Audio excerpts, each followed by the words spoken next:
You're standing at your kitchen window on a Tuesday morning, looking out at the garden you've been pouring your weekends into since March, and something stops you cold.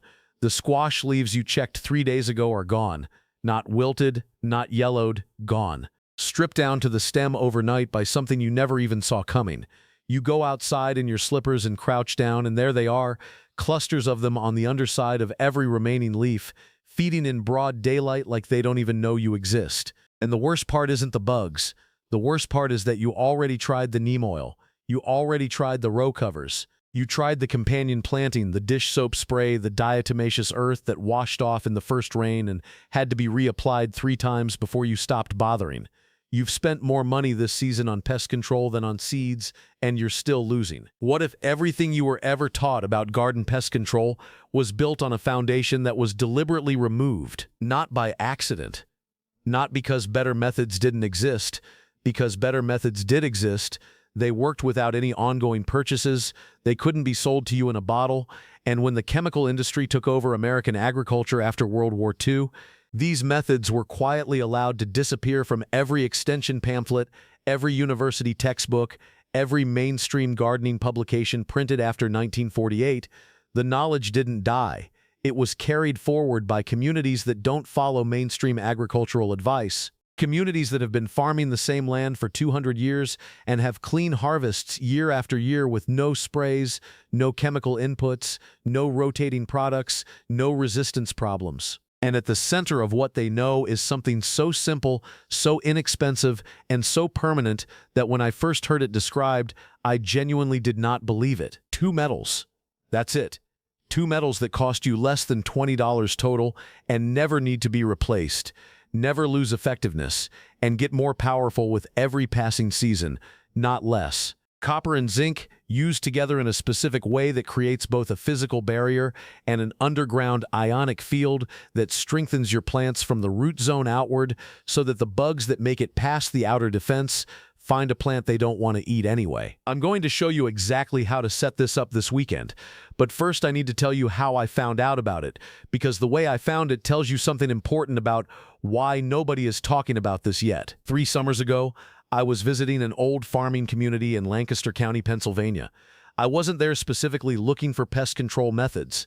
I was there because a friend of mine who studies traditional agricultural systems had been telling me for a year that the farming practices in plain communities deserved more serious documentation before the older generation was gone. I went expecting to write about soil management and crop rotation.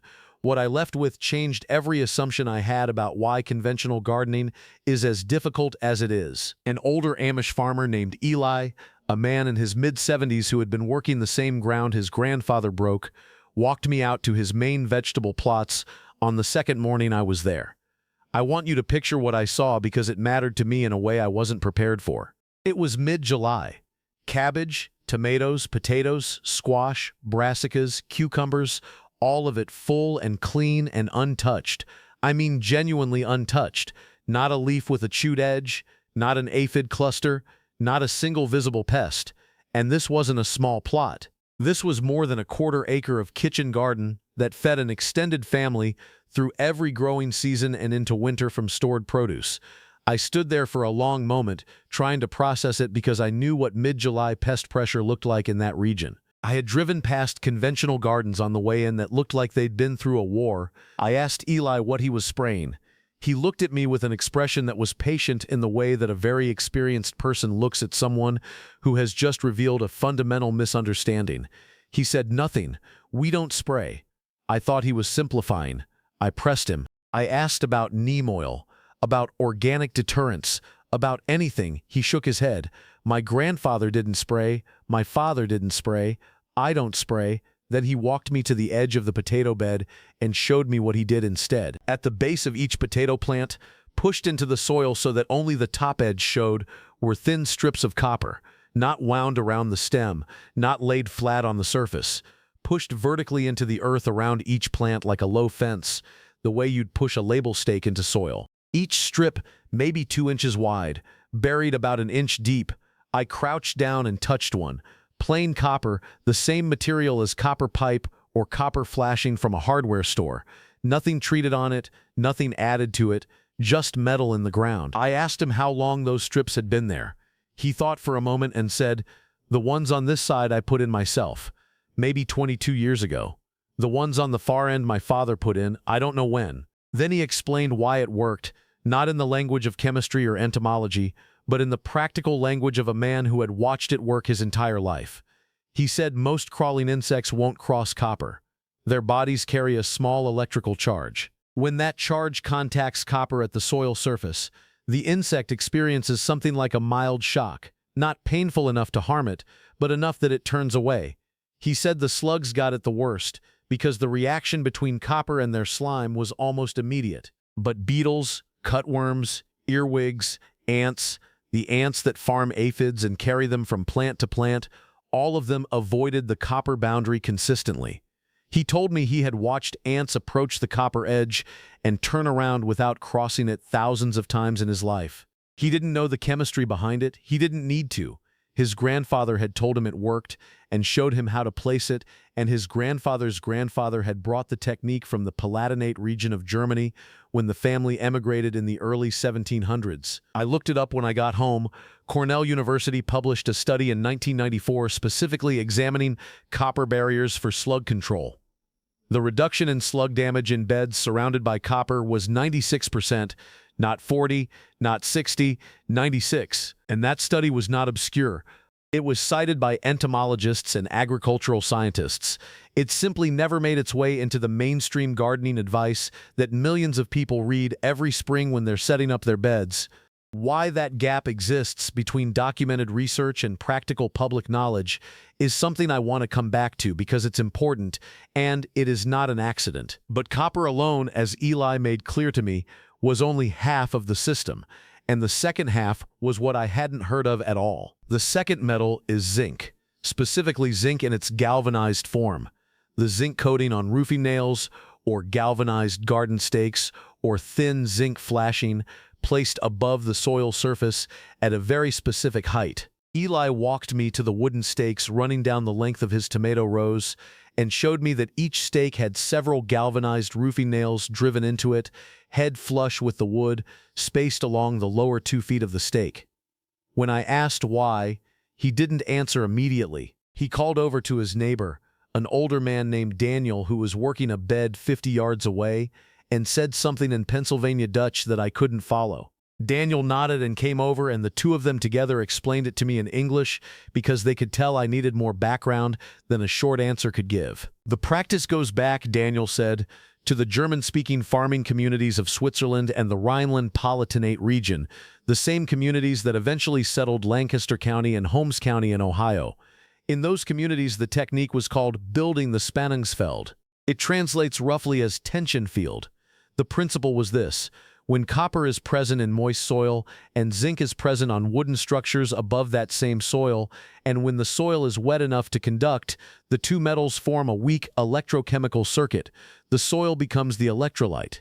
What you have built, at very low voltage, is a galvanic cell, a battery.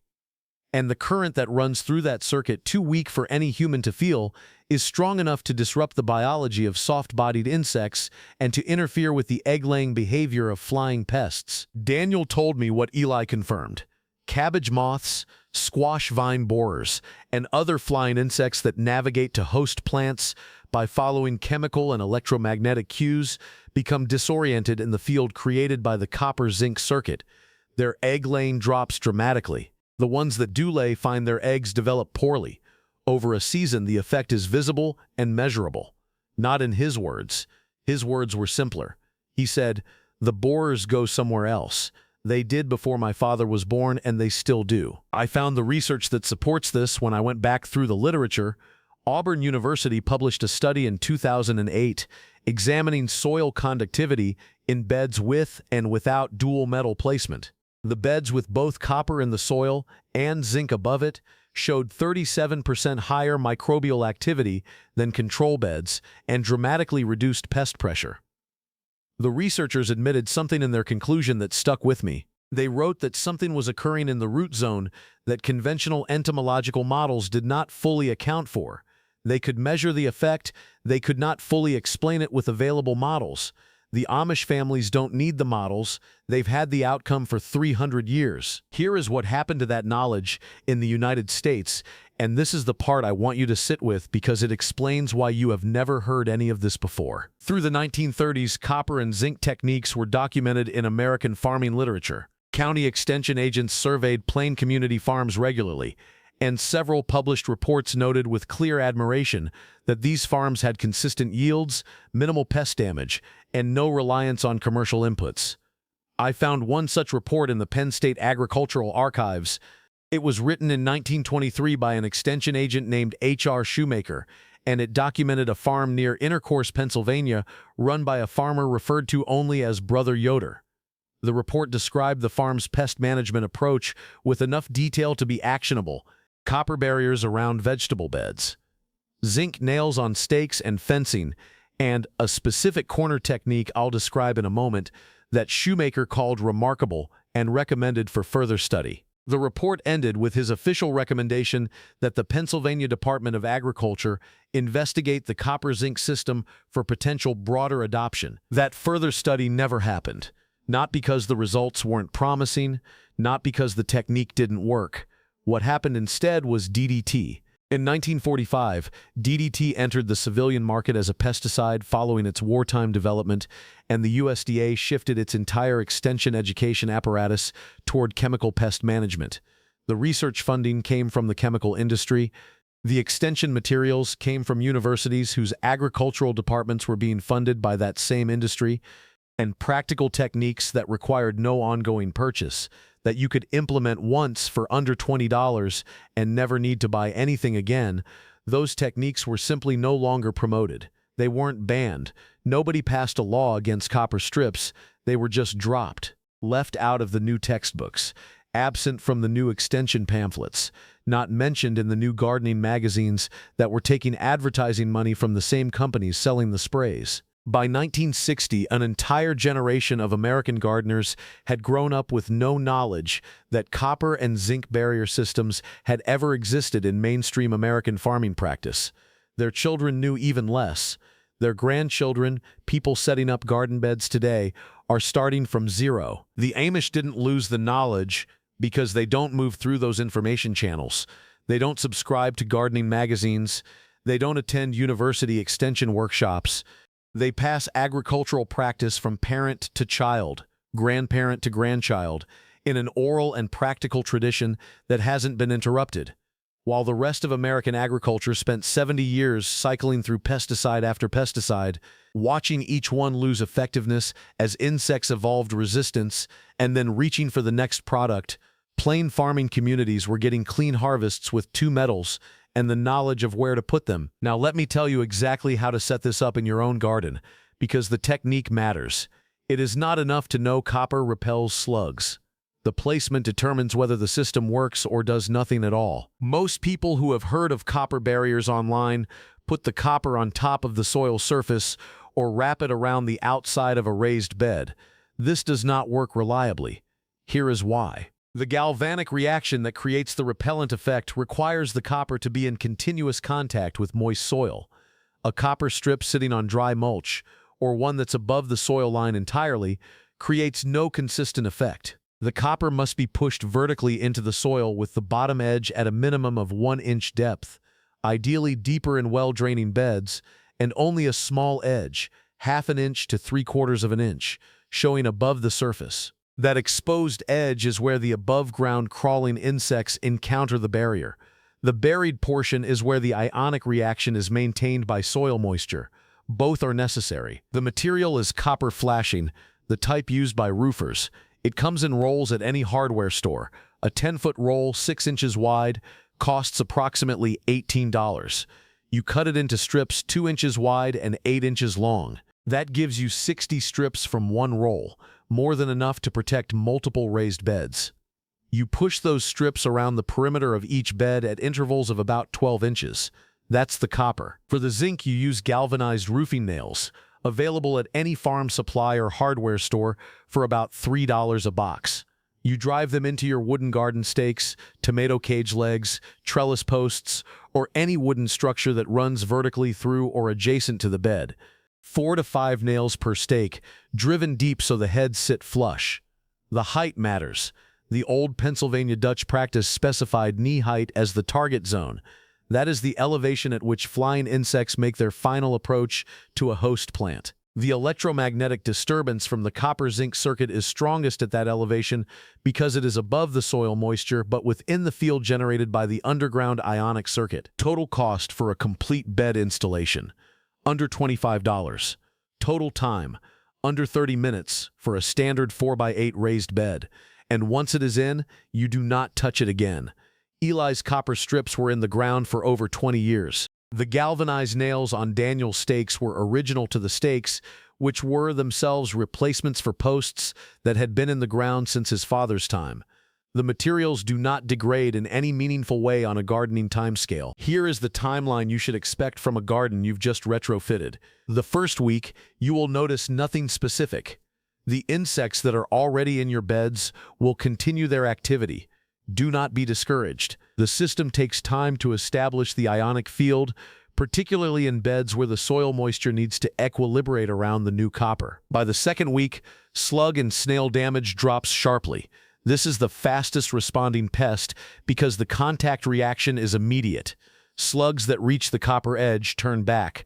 New slugs coming in from surrounding ground avoid the perimeter. By the fourth week, aphid populations begin to collapse. This seems counterintuitive because aphids are soft-bodied flying insects that you might expect to ignore copper barriers. But most aphid infestations in gardens are sustained not by aphids flying in, but by ants farming them. Ants carry aphids to new plants, protect them from predators, and move them around the garden all season. Ants will not cross the copper perimeter. When the ant farming operation shuts down, the aphid population loses its mobility and its protection and crashes on its own. By the sixth week, you will see the flying pest pressure change. Cabbage moths and squash vine borers begin going elsewhere. Your plants are inside a zone that disrupts their navigation and interferes with their egg-laying instincts. Your neighbor's unprotected garden becomes a more attractive target. By the end of the first full growing season, the results compound in a way that's harder to explain but easy to observe. Your plants are visibly more vigorous than they were before. They're not just pest-free, they look better. The reason for that is the second mechanism of the copper-zinc system, the one that works from the inside rather than the outside. Copper and zinc are not just electrically reactive metals.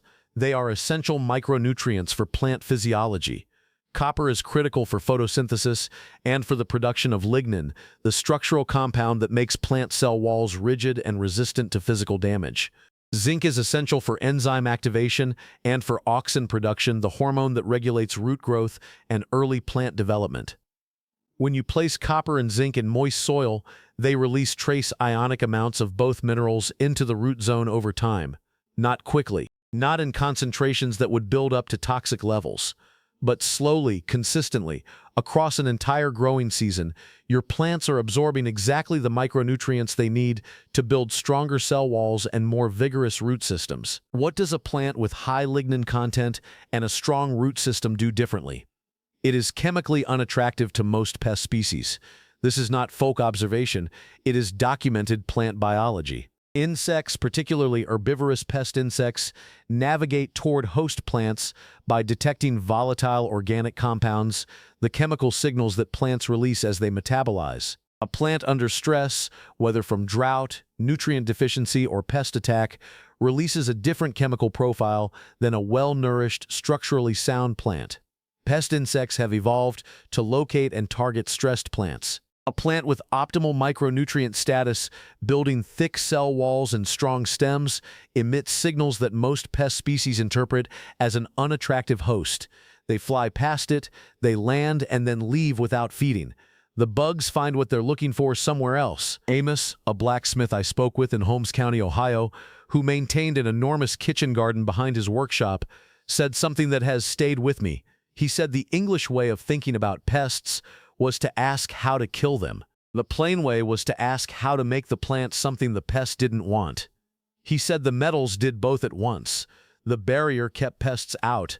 The minerals in the soil made the plant not worth attacking even for the pests that got through. He said his grandfather called it a two-fence system. The first fence was in the ground. The second fence was inside the plant. And he said the second fence, once it was built, was more reliable than the first. A 2016 study from Ohio State University examining low-input farming systems measured micronutrient uptake in garden beds with embedded copper and zinc against chemically managed control beds. The metal beds showed 22% higher lignin content in leafy greens over the growing season. They showed 41% fewer pest incidents. And the researchers documented something that pesticide-based systems structurally cannot offer. The effect grew stronger each year the metals remained in place. Year 2 was better than year 1. Year 5 was better than year 2. The soil profile was improving, the plant health was improving, and pest pressure was declining, all from the same one-time installation. Compare that to synthetic pesticides, which face increasing resistance from target insect populations with every season of use.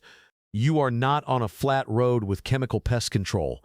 You are on a road that tilts uphill more with every passing year. The metal system is the opposite.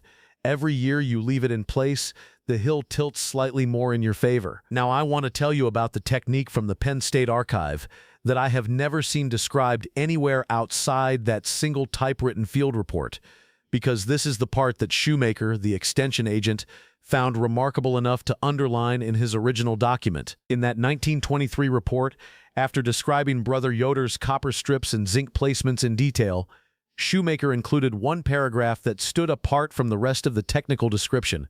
He wrote that at each of the 4 corners of the main vegetable plot, Yoder had buried a small clay pot with its rim flush to the soil surface. Inside each pot was a single copper penny and a single galvanized roofing nail. Each pot was filled with collected rainwater and was maintained at full capacity throughout the growing season. Yoder referred to this 4-corner installation as the heart of the garden and told the extension agent that without it, the copper strips were only half as effective. Shoemaker noted this in the report, wrote that it warranted further study, and that was the last time it appeared in any document I could find. I dismissed it when I first read it. I told myself it was folk belief layered on top of a practice that worked for other reasons, the kind of embellishment that accumulates around effective techniques over generations. I tried it anyway because Shoemaker's report was accurate about everything else I had been able to verify. In a test plot in Ohio, I set up 2 identical small beds, side by side with identical copper strip perimeters and identical galvanized nails on the stakes. One had 4 clay pots at the corners, each with a pre-1982 copper penny and a galvanized nail, filled with collected rainwater and kept full. The other had nothing at the corners. The difference by the end of that season was visible enough to stop my dismissal. When I described this to a retired agricultural chemist who had spent his career at Penn State before retiring, a man who had worked in the field in the 1960s and remembered the older copper-zinc literature, he gave me an explanation that was both simple and compelling. He called what the corner pots created a distributed ionic field. Rainwater, being mildly acidic from dissolved atmospheric carbon dioxide, slowly dissolves trace amounts of copper and zinc ions from the metal objects inside the pot. That ion-rich water then moves outward through the soil by capillary action, the same process that pulls water upward through plant roots. With one pot, you get a roughly circular gradient of ions spreading outward from that corner. With 4 pots at 4 corners, those 4 gradients overlap and create an even ionic distribution across the entire interior of the bed. Every plant in that bed is sitting in a consistent trace micronutrient gradient from the first week of the season. Their root systems encounter ionic copper and zinc from germination onward. The systemic acquired resistance they develop, the plant immune system activation triggered by adequate micronutrition, is established early and maintained through the whole season rather than building gradually from strips at the perimeter. The chemist told me this mechanism matched the plant physiology literature he had worked with 50 years earlier, literature that had been largely set aside by the time molecular approaches to plant science became dominant. He said it was not surprising that it worked. He said it was surprising that nobody had studied it in 50 years. You can build this 4-corner system for approximately $5. 4 small terracotta pots, the 4-inch kind sold in garden centers for about $1 each. 4 pennies minted before 1982, because after that year U.S. pennies are mostly zinc, with a thin copper coating, and the ionic release is different. 4 galvanized roofing nails, rainwater collected from any surface, gutters, a barrel, a bucket left out during rain. Bury the pots at the 4 corners of your bed with the rim at soil level. Fill them, keep them filled. That is the entire installation. Combined with copper strips around the perimeter and galvanized nails on the stakes, you have the complete system. The corner pots build the interior ionic field that fortifies your plants. The perimeter copper stops the crawlers. The zinc on the stakes disrupts the flyers. All 3 elements work simultaneously and reinforce each other. This is what Eli described to me as a closed circle. Each element makes the others more effective. The plants fed by the ionic gradient emit stronger chemical signals of health that make them less attractive to the pests that the barriers deflect. The deflected pests go elsewhere. The plants that grow from that soil each year are stronger than the ones from the year before. You set this up once, and it becomes more effective with every season that passes. I want to address something you may be thinking, because it is a reasonable thing to wonder. This sounds almost too simple. If this worked as described, why isn't every organic gardening resource already recommending it? Why are extension services still pointing people toward neem oil and row covers and rotating organic insecticides? The answer is not that this is a secret being actively suppressed today. The chemical era that caused plain techniques to disappear from mainstream literature ended decades ago. What we are dealing with now is simpler and in some ways harder to fix. It is institutional inertia. The people who write extension pamphlets and maintain university gardening guides learned from people who learned from the post-1948 curriculum. The copper-zinc literature from before the chemical era was not digitized, was not part of modern agricultural education, and is not in the information channels that most extension educators use. They don't recommend it because they never learned it. They never learned it because the generation that would have taught them was itself working from a curriculum that had already dropped it. The Amish kept it because they don't use those information channels. Their agricultural education is direct. It passes from hand to working hand on the same farms through unbroken generations. And because the technique worked, it stayed. Techniques that stop working get dropped. Techniques that work for 200 years on the same ground get passed down with care and precision.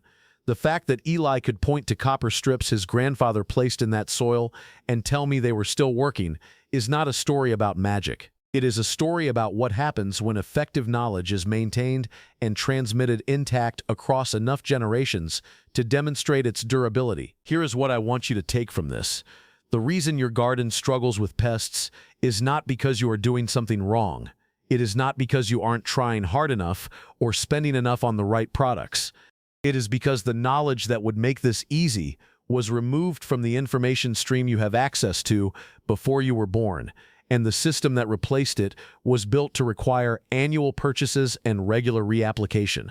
That system profits from your pest problems continuing. The copper-zinc system profits from nothing after the day you install it. There is no bottle to buy each spring. There is no resistance to develop. There is no annual maintenance. There is just metal in the ground getting slightly more effective every year. Set this up this weekend. The copper flashing roll, the galvanized nails, the 4-corner pots with pre-1982 pennies and rainwater, under $30 for everything, under an hour of setup for a full bed, and then leave it. Come back in 8 weeks and look at your plants, look at the leaves, look at the absence of what used to be there every year at this time. Then think about the neighbor who is still spraying. The techniques I've described here are the beginning. There is an entire practical system of soil management, plant placement, and traditional knowledge still alive in the plain communities of Lancaster County and Holmes County that does for soil health, disease resistance, and yield what copper and zinc do for pest pressure. I've been documenting it piece by piece from primary sources and from direct conversations with farmers who are still practicing methods that predate the chemical revolution by centuries. What I want to know before the next video is what pest has cost you the most in the last few years. Not just money, time, frustration, the harvest you planned for and didn't get. Tell me in the comments. Squash vine borers, Colorado potato beetles, cabbage loopers, fungus gnats, aphids, cutworms, flea beetles. Tell me what your worst problem is. The next piece I'm working on goes into specific traditional Amish responses to specific pest problems, not general principles but exact techniques for exact insects with the exact placement and timing that makes each one work. The copper and zinc system you now know is the foundation.